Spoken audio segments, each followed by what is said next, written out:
Alright, just want to show you what I got done here. Cut out the plumbing, took out the floor. That's it.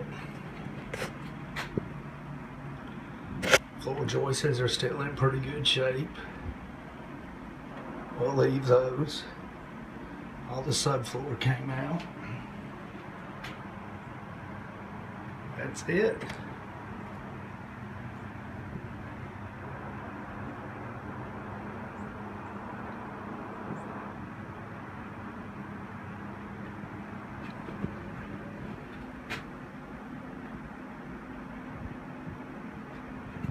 Anyway, fixing to put the new subfloor down. We'll see it.